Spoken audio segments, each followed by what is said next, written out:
Every fighter, no matter how great, begins the same way: unpolished, untested, uncertain. But there are levels, 7 levels that define the climb from chaos to mastery, from trash to the greatest of all time.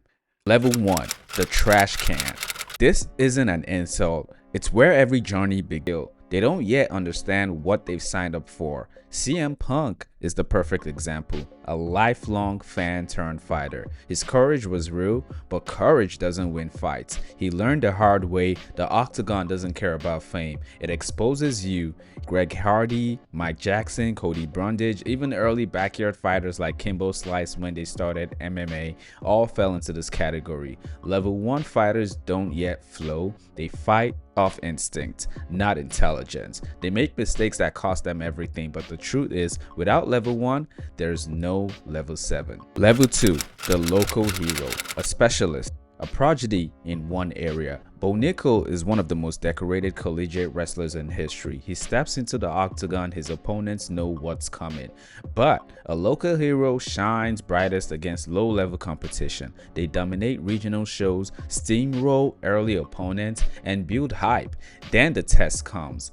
Fighters like Raul Rosas Jr., Chase Hooper, and early Sage Northcourt all fall into this category. What's the weakness? Inexperience. They've never been in deep fire, never been hit by a veteran who doesn't care about hype. Talent alone isn't enough. Level 3: the journeyman, the toughest man in the sport. They lived it, bled for it, fought everyone. Tony Ferguson, once in a 12-fight win streak, embodied the grind. Never got the undisputed belt, but fought like a man possessed. Relentless cardio, unbreakable will, chaos in motion. The journeyman isn't defined by losses, he's defined by how he fights. Fighters like Clay Guida, Jorge Masvidal, Jim Miller, Bobby Green, Donald Cerrone, they fight anyone, anytime. They're the backbone of MMA. They might never wear gold, but they earn something just as valuable: respect. Level 4: the contender, a fighter who can hang with the elite and sometimes even beat them, but a fighter who has either fought for a belt and has maybe even won gold at one point but didn't get a chance to defend it, or only had one title defense. Contenders fight for legacy, not survival, but they often fall victim to their own style. Too much. Fighters like Yuri Prohashka is a perfect example of a level 4 warrior. Explosive, unpredictable, capable of pure brilliance and complete madness. Poirier, Jan Blachowicz, and Justin Gaethje have danced in this space. World class, but flawed enough that the belt keeps slipping away. Contenders are the ones fans love to watch because they remind us that greatness isn't perfection. It's chaos controlled, just not enough to win sometimes. Level 5: the champion. The champion has mastered his weapons. He's no longer reacting, he's dictating. Every move calculated, every strike meaningful. Max Holloway, the king of volume, is a perfect example of the champion. He didn't need a knockout power. He drowned opponents with pace, precision, and heart. His title reign defined an era. Other examples are fighters like Leon Edwards, Israel Adesanya, and Dricus du Plessis, champions who've reached the summit but still fight hungry, at least at one point in their career. But every champion faces the same enemy: time. How long can they stay sharp? How long before the next hungry contender takes everything? That's what determines a champion.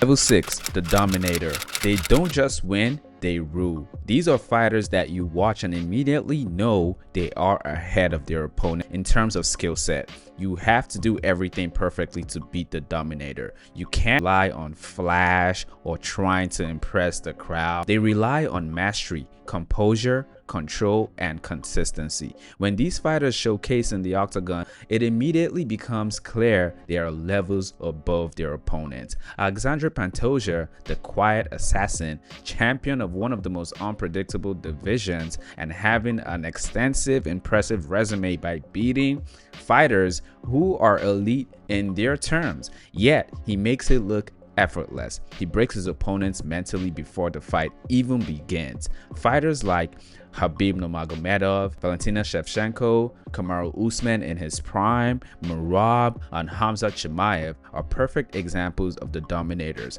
It's either they lose a fight by getting knocked out or getting finished by some type of lucky shot or being perfect by the other opponent, or it's a one-sided fight. They barely lose rounds, if any. They always make it clear that they are the better fighter. And again, they are a mix of having entertaining fights or boring decisions. But one thing is constant: they dominate their fight. Level 7, the Immortal.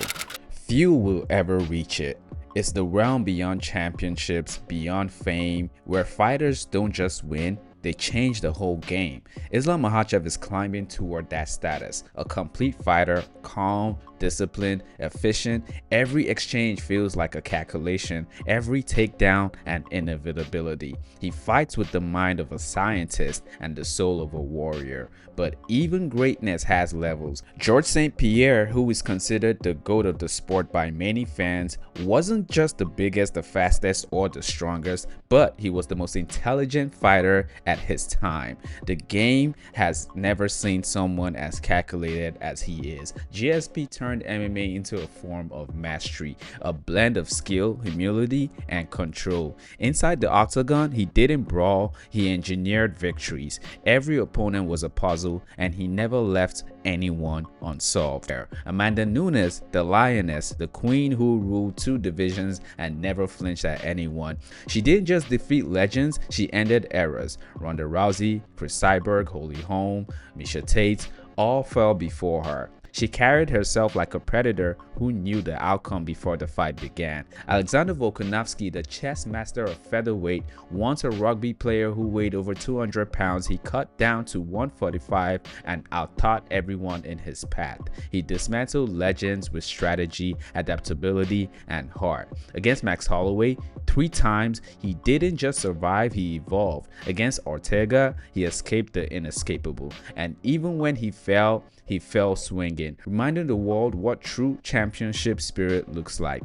Coming back after a loss to Ilir Topuria and defeating one of the most difficult contenders in the division, becoming a 2-time champion, Volkanovski represents the modern-day warrior, intelligent, humble, relentless. Jon Jones, the prodigy, the anomaly, a man who seemed born to fight. Youngest champion in UFC history, he toyed with veterans like they were still learning the craft. His reach, creativity, and fight IQ made him untouchable for a decade. Whether you loved him or hated him, you couldn't deny it. Jon Jones was inevitable. Demetrius Johnson, the purest form of MMA perfection. Footwork, timing, transitions, flawless. He turned flyweight into an art. Every movement had a purpose. Every sequence had a flow. He could wrestle with Olympians, strike with Muay Thai champions, and submit black belts, all in one round. His suplex to armbar finishes remains one of the greatest sequences ever seen. He didn't just dominate, he defined what complete fighting looked like. The Immortal level isn't about wins or belts. It's about legacy, it's about impact, it's about how deeply a fighter's name echoes after they're gone. Because the Immortal transcends victories. They inspire, they teach, they redefine what's possible and become the standard of every generation that follows. Every fighter walks the same path, from chaos to mastery, from nobody to a legend. 7 levels, 1 truth, only few become immortal.